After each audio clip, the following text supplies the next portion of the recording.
Welcome, unkindled one, purloiner of cinders. Noble lords of Cinder, the fire fades.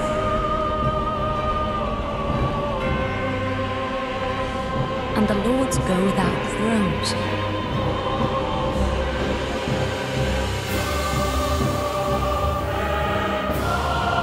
Let the sun shine upon this Lord of Cinder.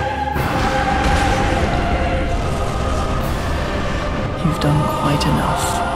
Now have your rest. I will snuff out these ashes for good. Is this the blood?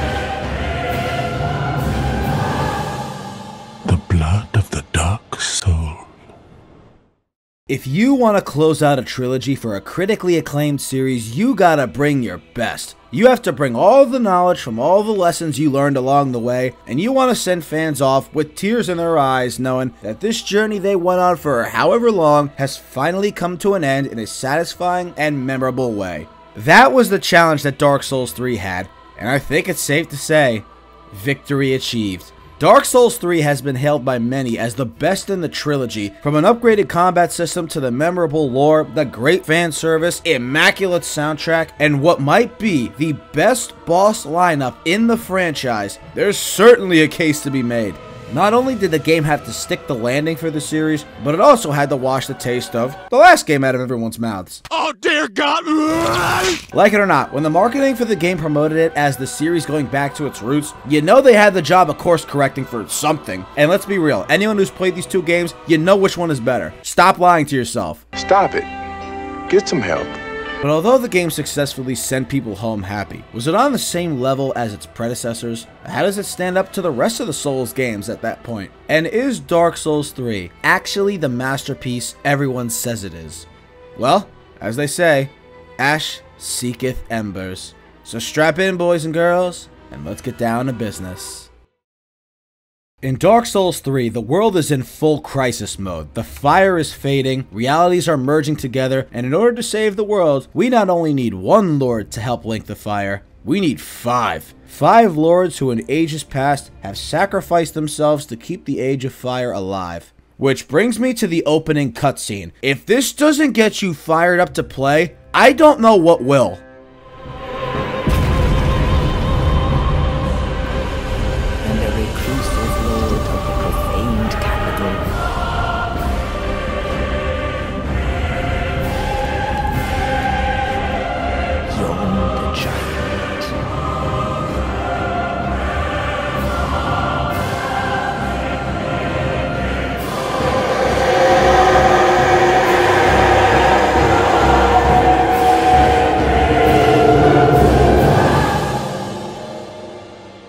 Holy shit, dude. The problem is that 4 of those lords are not interested in linking the fire again, because they probably don't see the point in keeping the age going if it's not gonna matter in the long run anyway.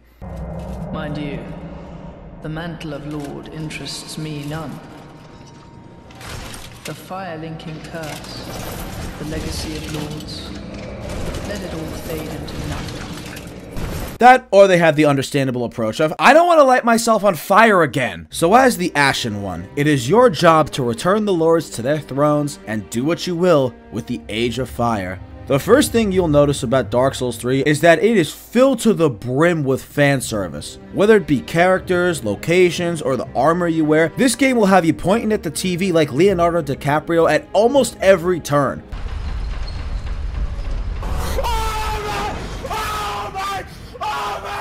Now, some people have said that Dark Souls 3 has too much fan service and it doesn't do enough to stand on its own. It's not original. I, for one, completely disagree with this sentiment. First of all, if you're part of a series at all, much less the 3rd installment, I expect you to have references to past games. In fact, if you didn't or had very little, I'd be disappointed. That's kind of how I felt with Dark Souls 2. It barely mentioned the first game at all, which made it feel disconnected. But from a lore perspective, Lothric is a world where kingdoms from ages past have started to merge with one another. So it would make sense that you would start seeing familiar things. You could even see this in some of the level design, that worlds have begun to merge. The question you need to ask yourself when assessing fan service is, does this properly hold up on its own if you stripped away all that? Does it have its own identity and feel original? If you ask me, I'd say that Dark Souls 3 does enough to stand on its own, and the callbacks just elevate it. I have 2 words to describe Dark Souls 3's gameplay.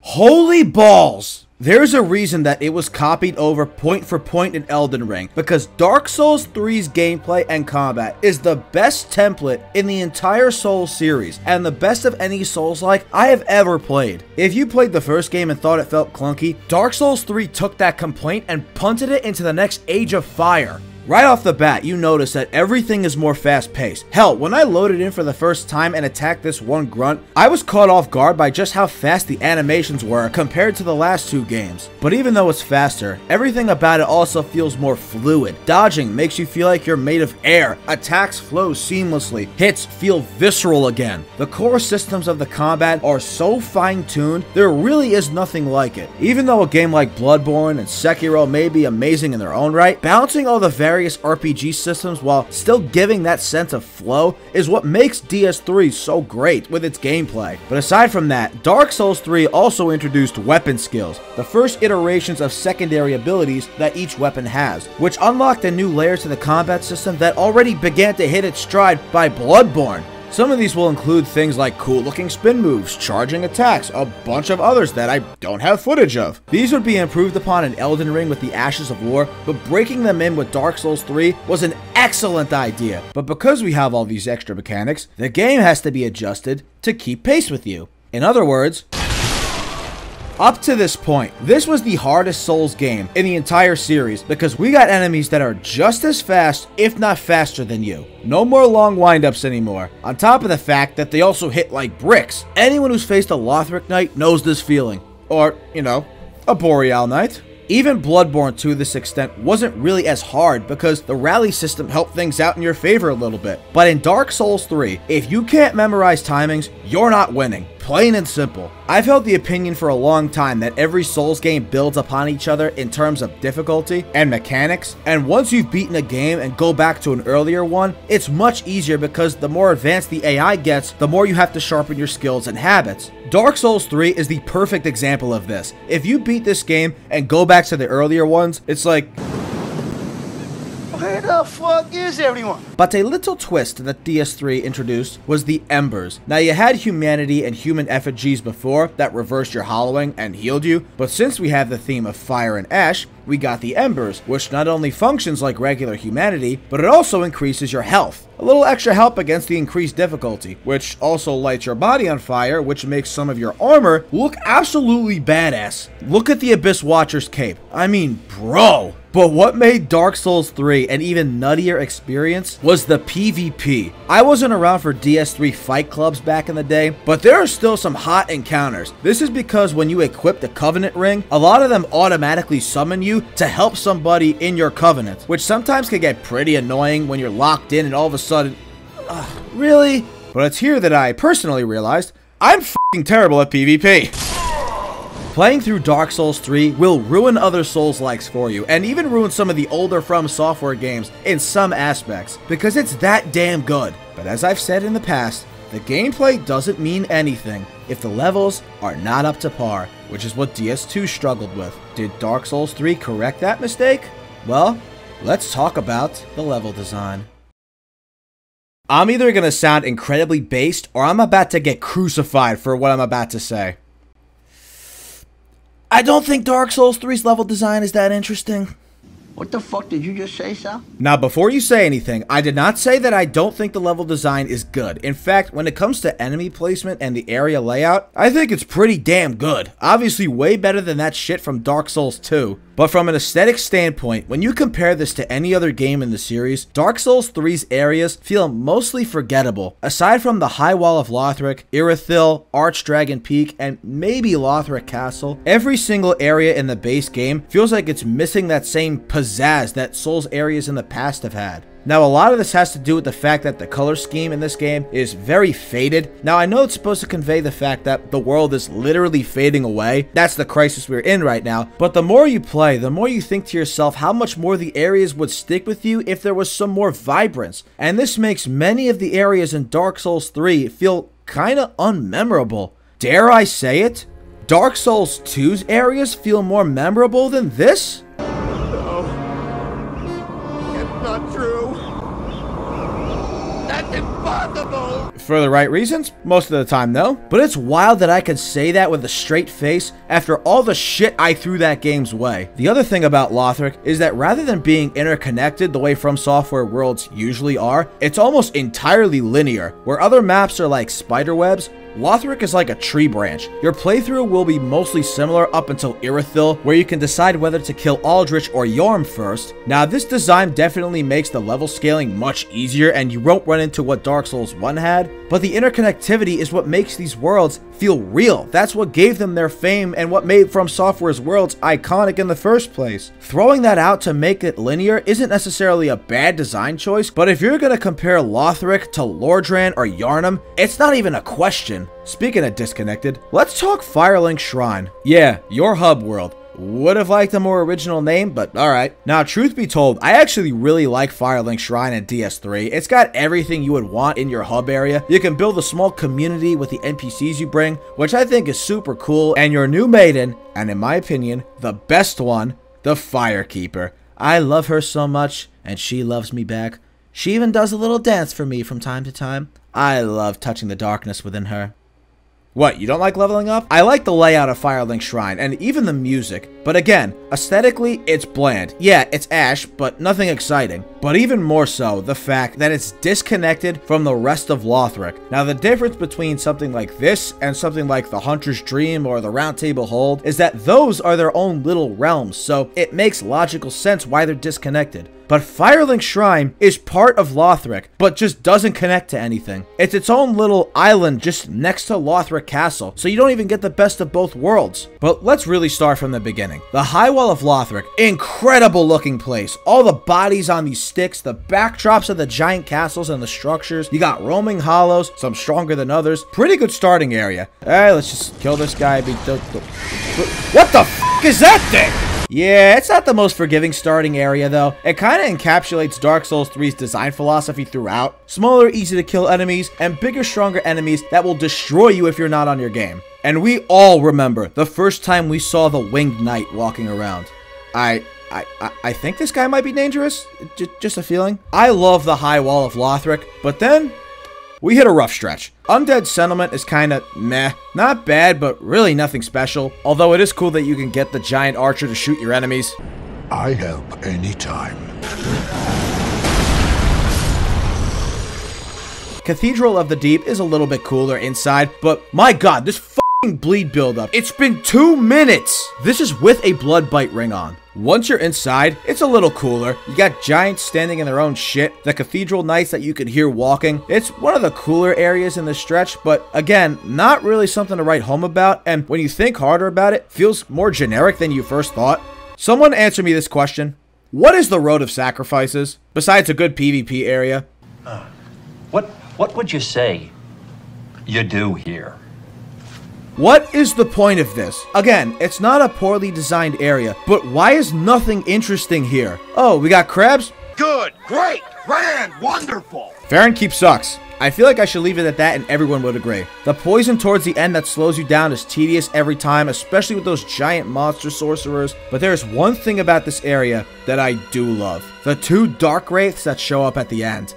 These are what the Dark Wraiths in the first game should have been. Catacombs of Karthus is just bland. Yeah, we got our skeleton area, but the actual catacombs in Dark Souls 1 felt more unique than this. This just feels like a nothing burger, really generic. Again, these areas are not badly designed, except Farron Keep, but they just don't make me feel anything. The next one, though, is true in both aspects. Irithyll of the Boreal Valley. Just look. Look at it. I can't wait to see what I'll find in this city.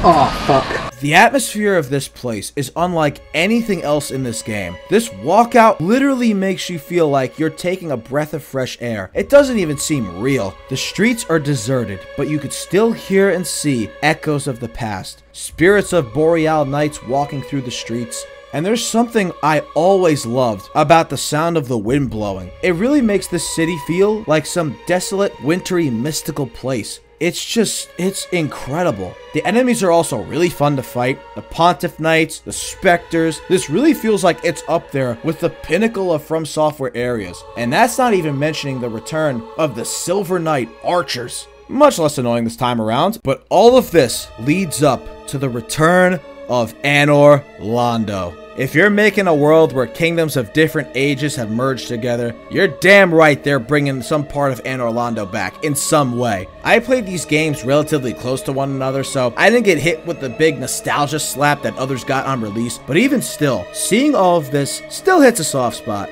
This is all great. But then we're back to the mid. I hate Irithyll Dungeon. These jailers are annoying as shit. Hey asshole, catch! Holy shit! The profane capital is nothing like what it should have been. I know it was destroyed in the lore, and that's why it's a ruinous cavern like this, but come on, we haven't had a lot of interesting areas. We could have just made a destroyed city instead of this. But then, Lothric Castle jacks up the difficulty tremendously. Like, my god, there is not a single punch held back here. You got upgraded Lothric Knights, Big Hollows, the Pus of Man, more Outrider Knights, 2 Wyverns blocking your way. Although design-wise, this is one of the better ones in the game. And by this point, you now have literally the Berserk Eclipse. Seriously, this was just straight up taken. 2 more or else we'd be here longer than we need to. These last 2 pick up the slack in my opinion. Archdragon Peak might be the only area with this bland looking color palette that actually works, because you are essentially in a mountain above the clouds, which looks incredible. Not to mention all the weird dragon men that have whooped my ass in every playthrough, the callback to Calamite, Havel is back now, but most of all, the boss,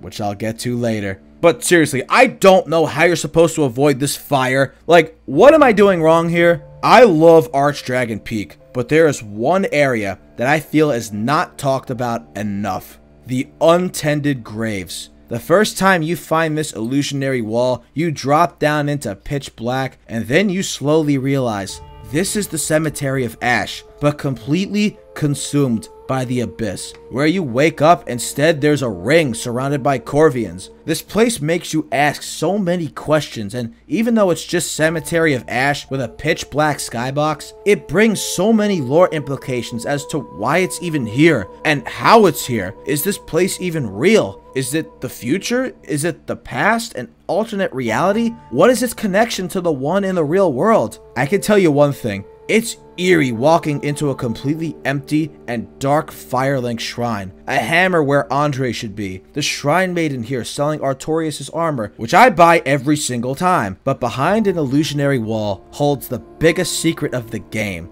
The Eyes of a Firekeeper, which when you give it to the Firekeeper, allows you to choose the fire fading ending. I will always love the Untended Graves for what it is, and I have nothing bad to say about it. But even though I've sounded more negative on Dark Souls 3's level design, it's only because as a massive Souls fan, I've seen what From Software can do, and because of that, I'm gonna be more critical. But Lothric will still always be a world that I want to come back to. Not necessarily because of how it looks, but how it plays, which at the end of the day is what matters. But what matters more is what each and every one of us have truly come here for.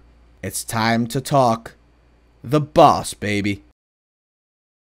Souls games up to this point have been pretty hit or miss with their bosses. Not really bad, mostly, but the entire package just served their purpose as well. Dark Souls 3 was the first game where From Software really started to nail the consistency of their bosses. Because here's the shocking part about all of this. I still think we have 50-50 good and less than bosses in the game. But the difference here is almost all those mediocre to bad bosses are still memorable in some way. The only one I think is truly lame is the Crystal Sage. Literally nothing interesting about this fight. Everything else has something else that makes them stand out, even if they aren't good. Walnir is regarded as the worst boss, and he just might be, but this fight looks amazing. And that intro though. Curse Rotted Greatwood isn't very good, but it's a giant tree with an arm for a dick. I'm not forgetting that anytime soon. Vort is mid. but he gave us this song.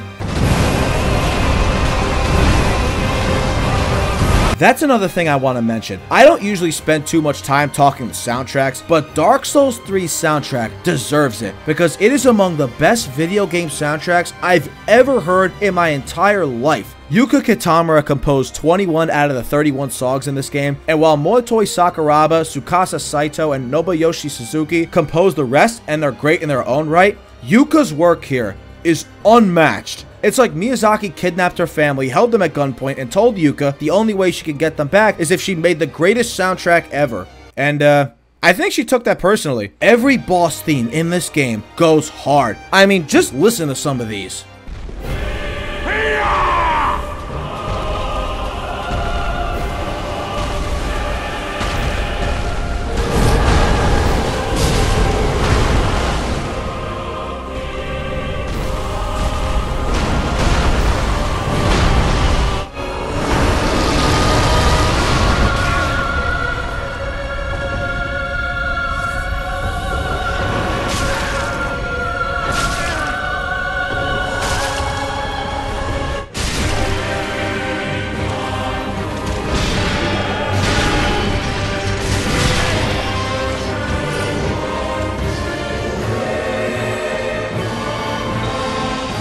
Even terrible bosses like Half-Light and the Champion's Gravetender have bangers.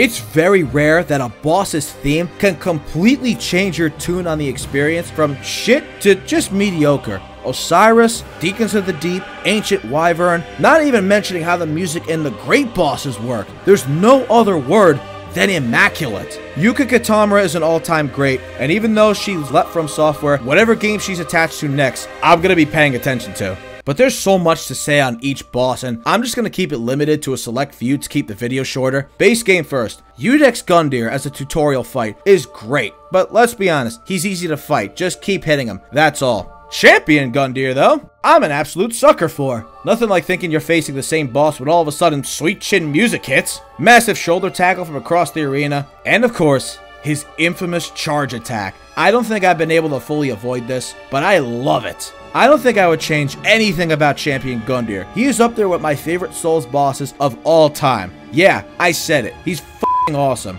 Speaking of, say hello to Pontiff Sulyvahn. Still think this guy needed a cutscene. Pontiff Sulyvahn is the template for future Souls bosses in the series, especially in Elden Ring. Look at Rolana and Radahn, a boss that throws out long and fast combos that doesn't really give you a lot of time to breathe, but my god, is it fun as hell to learn. Pontiff has two swords, one with fire, one with magic, which means in this fight, he has 3 different types of damage he can get you with, and every hit has 2 types. The only thing I will dock points for is his second phase, which I just don't think was fleshed out enough. He creates a clone of himself, which hits you with an attack followed by the real him doing the same attack. I don't know, I think it was kind of a letdown, and I really wish they did something more with this. But it doesn't take away from his overall moveset. He is still one of the most fun fights in the series. But this guy is not only a great fight, he plays a pivotal role in the story. This guy basically came to Irithyll and took over by force, overthrew the old gods of Anor Londo and imprisoned them.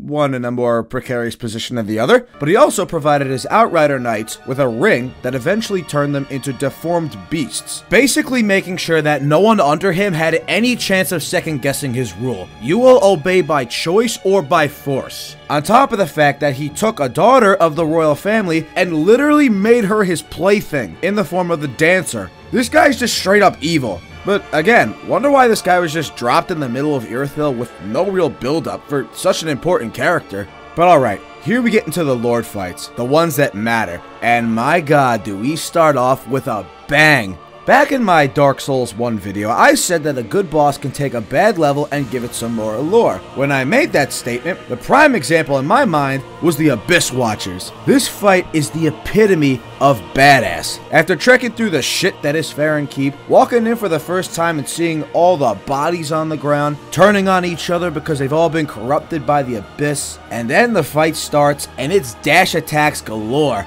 Another rises from the dead and it becomes 2-on-1. But then all of a sudden, another one rises and you start freaking the hell out. But then he starts attacking them, evening the odds for you. When I first saw this, I was in shock. This is f***ing awesome. A literal all-out brawl between the ones who became the very thing they swore to destroy. Phase 2, everyone's essence combines into one Abyss Watcher, since they share the same blood, which allowed them to link the flame in the first place. And then it becomes another dodge fest with fire now added to the mix. This ain't a fight, it's an experience. The only knock on them that I have is that they don't have a lot of health. It makes it easy once you figure out the moveset, and it kinda ends quicker than you would've liked, but it doesn't change my feelings that much. Now we got the polarizing boy, Yorm the Giant. Some love him, some don't. But I do! The reason for this is because it's not really your typical boss fight, because to fight him you need to pick up the Storm Ruler next to his throne, and that's the only way you could really damage him. Great callback to the Storm Ruler in Demon Souls. By the way, everyone who says it was obvious that you had to pick this item up, you're a liar. It may not be advanced mechanic-wise, but I love Yorm as a spectacle fight. But not everyone shares my thoughts, so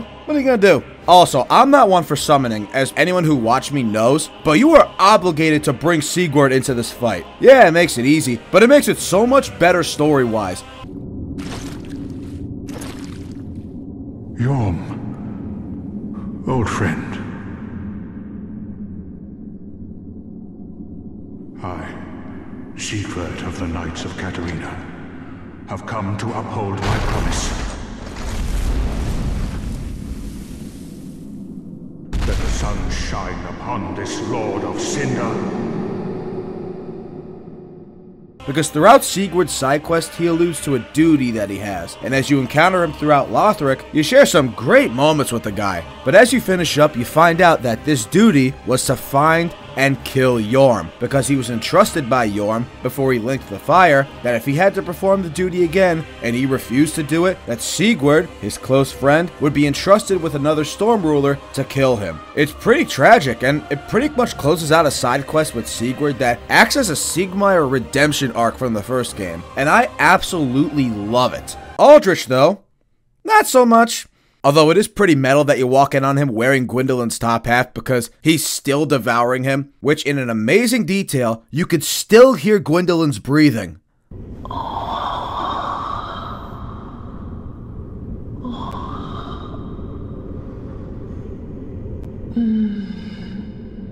The fight, though, not so good. The only real attack you have to worry about is this arrow barrage. Everything else is pretty much easy to avoid. For someone who's powerful enough to devour gods, you'd think he'd have more than one attack that you can realistically see felling a god. I really have nothing else to say on him, and that's precisely why I find him disappointing. Although it is cool that when you kill him, you can buy Smo's armor from the Shrine Maiden, meaning that Aldrich also killed him. But the final Lord of Cinder may be the best.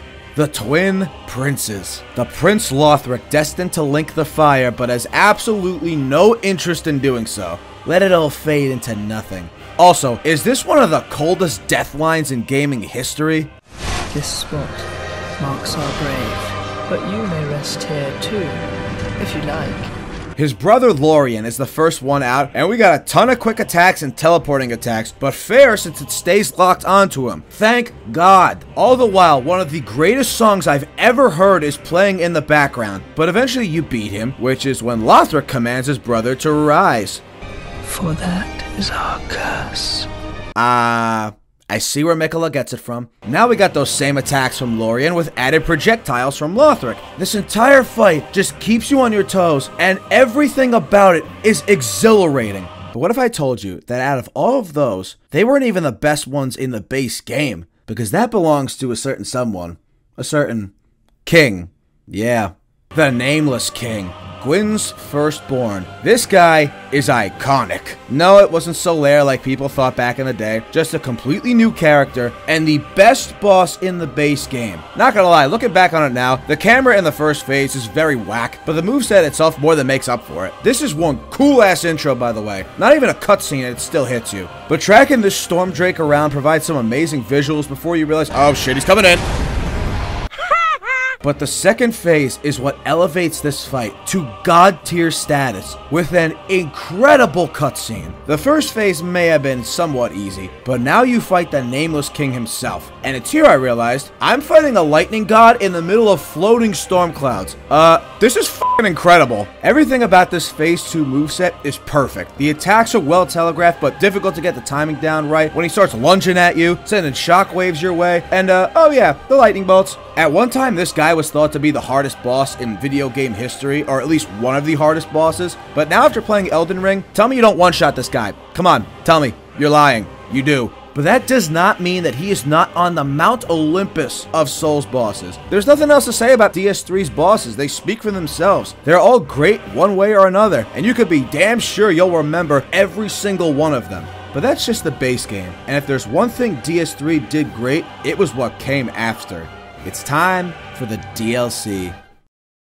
If you weren't satisfied with what Dark Souls 3 offered you in the base game, then its 2 expansions cleaned up in every way. The first one released was Ashes of Ariandel. In order to do that, you have to talk to this nice old man who keeps bitching every time you go to this bonfire. Fine, I'll help him. Go on. Take it. Touch it. Alright, well, I'm 0 for 2 on touching things, but hey, it's been a few games, and I'm pretty confident. After all, it's just a scrap of paper. Oh, god damn it, come on!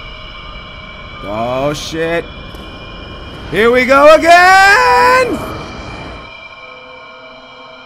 Yeah, remember what I said about fan service? Welcome to another painted world. The painted world of Ariandel. After braving through a snowy landscape and kindly greeting the locals, we make our way to the small chapel across this giant bridge.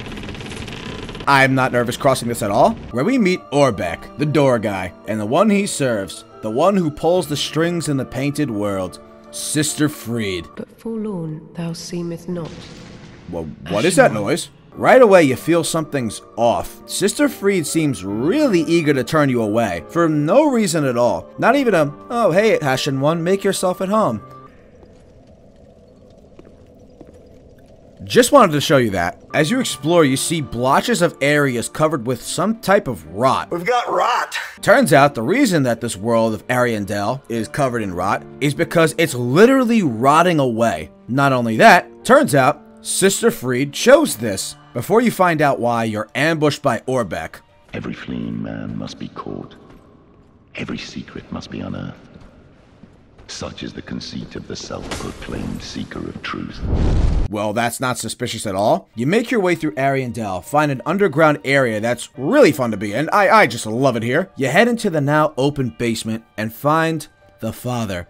Bookie2988. Why would he call it polycythemia vera? Why would he tell me that I have hormone markers in my blood? We've got rot! And let's just say, Sister Fried doesn't take to that too kindly. 'Tis only the Please avert thine eyes.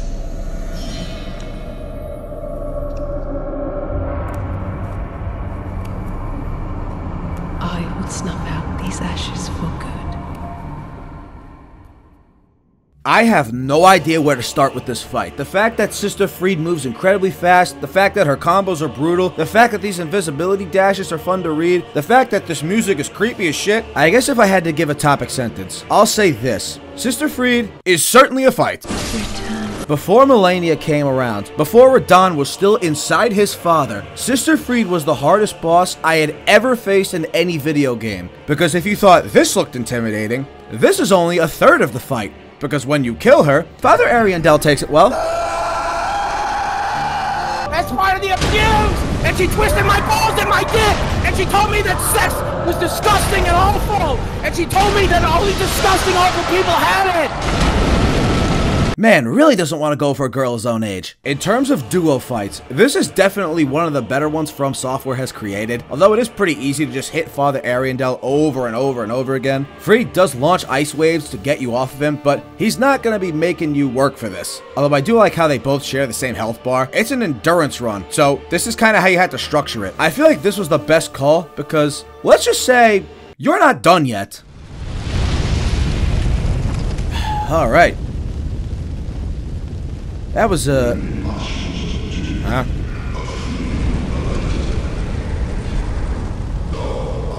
No. No, no, what?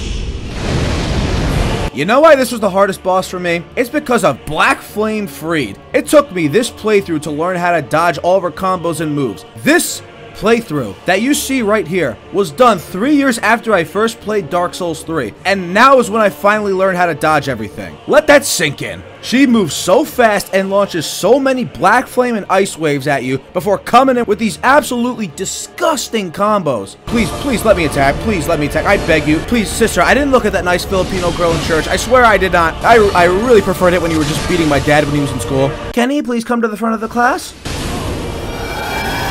Yes, sister? Yeah, apparently Sister Fried doesn't like real fire, so she found Black Flame and tried to counter the first flame, which ended up consuming her. I wish it killed her. And now that she was resurrected along with the other Ashen ones, she found the Painted World and tricked Ariandel into adopting Rot instead. So she would rather have the Painted World rot than saving everyone by cleansing it with fire, though she has no problem cleansing me with it. If you don't have a hole in your wall by the time you're finished with Fried on your first playthrough, you are a better man than me, because you will walk out of this fight with a part of yourself missing, but damn it, will it feel incredible once you beat her. So that's Ashes of Ariandel, a very short DLC, not really up to today's standards in terms of expansion length, but for what it was, it served its purpose well, because what it was a setup for the true expansion. In order to do that, we need to travel to the literal end of the world. This is what will happen if you keep fat-shaming Queso. These angels can go fuck themselves. No, it can't be. Dark Souls 2 was real. Once you take this very, very, very long drop,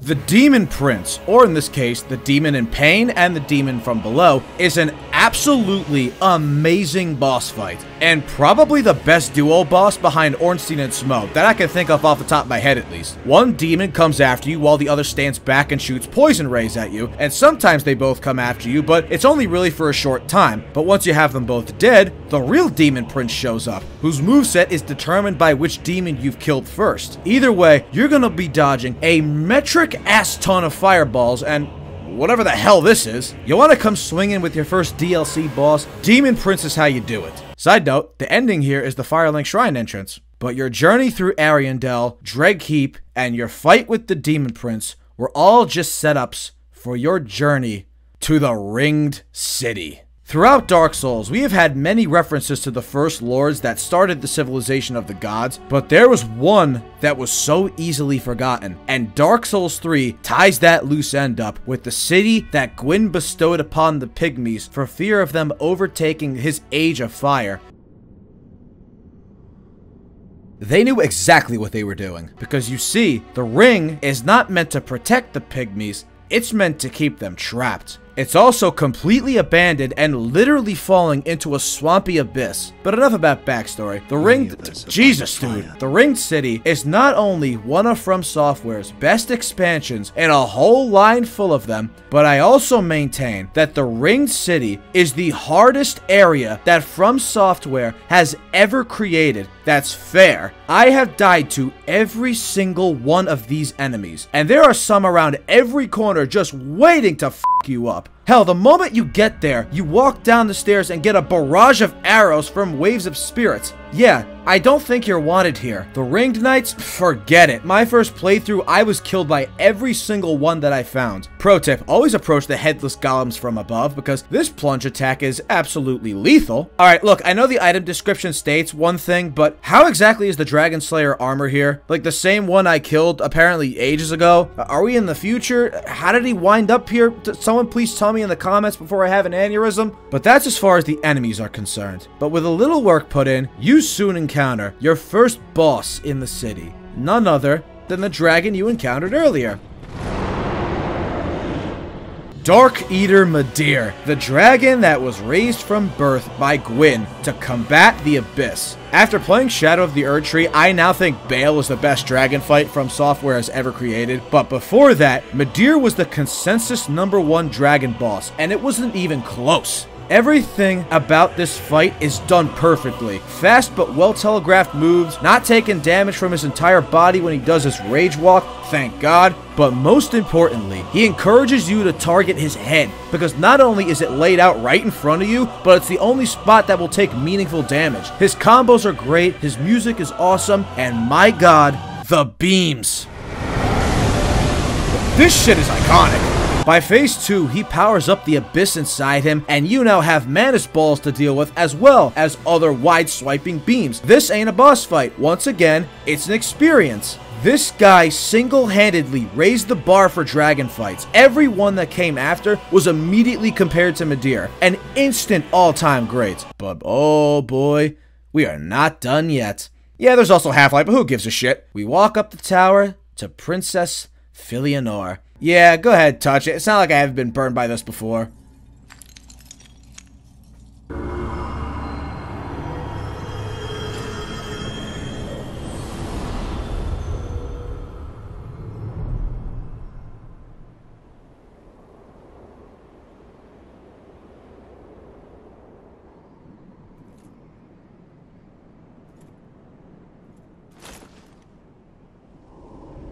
What? Toto? I think we're back in Kansas.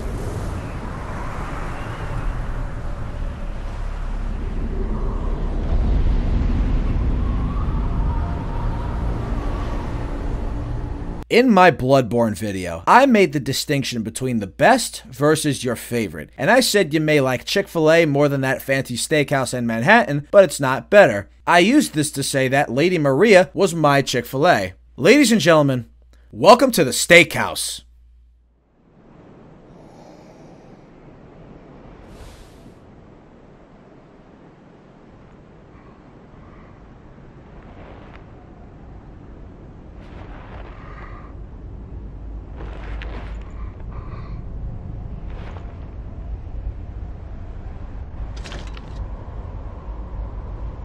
What? Still here? Hand it over, that thing, your dark soul. For my lady's painting.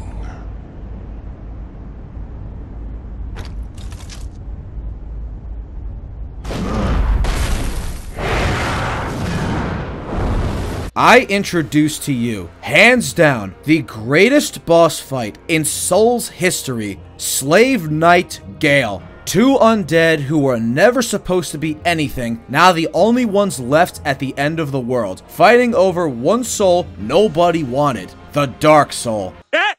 He said it! He said it! I can have a full section talking about Gale and his importance to the story of Dark Souls, but what you need to understand is that this first phase is him in his primal state, a beast who's gorged on the bodies of the Pygmy Lords, all in an attempt to get the blood of the Dark Soul. The combos are fun, but nothing really too crazy yet. Then phase 2 hits, and you make him taste his own blood, and he doesn't like it. Jesus Christ, this music! It's at this moment we get into ridiculous territory. Between the delayed follow-up attacks with his cape that have influenced so many other Souls bosses, the Way of White Corona, Guts' repeating crossbow. I mean, what do you want me to say? I think the stuff speaks for itself. Dodging it feels amazing, more so than any boss up to this point. But just when you thought, alright, this boss is amazing, hands down, phase 3 descends into madness. I know what you're thinking. Is this man shooting a repeating crossbow at me mid-somersault? Yes. Yes, he did. And he's not done yet. By this point, my soul has levitated out of my body at what I am experiencing on screen. Every single thing is lightning caught in a bottle. Moveset, effects, music, the goddamn lightning. If you don't believe me, here's a 20-second excerpt from this fight.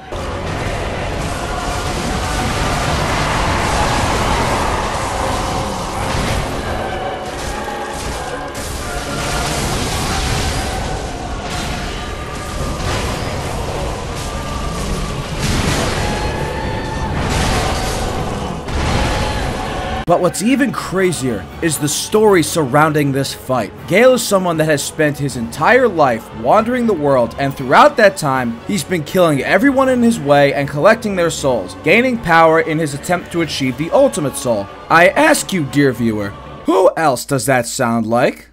You! Throughout not only Dark Souls 3, but every Souls game, you have been doing the exact same thing that Gale has done. Now, the end result may not be as extreme, but who's to say you haven't become a monster yourself? You're not exactly helping small orphans find families here. Gale does this because he needs the Dark Soul for the Painter Girl so she can paint a new, more gentle world than this one. You do it because you want to become a lord. Which motivation sounds more just here? Matter of fact, despite his beast-like nature now, you might be worse. You're not just fighting Gale, you're looking in a mirror at your own actions. When you take a step back from seeing Gale as a typical villain, you realize you really have no leg to stand on here. That's what makes Gale so great, and that is what makes him the greatest boss in Souls history, without a doubt.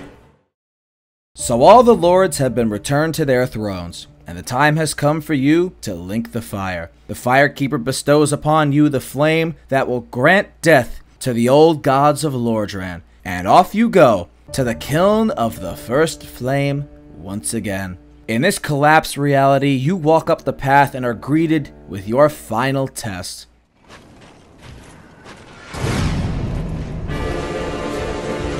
The Soul of Cinder, the amalgamation of every lord who has ever linked the flame, most resembling other undead, using weapons that you may be completely familiar with, and even uses spells with largely the same animations. But at this point, you are more than powerful enough to beat him. But there's one lord inside this thing that will not let you go so easily. One that greets you with a familiar piano.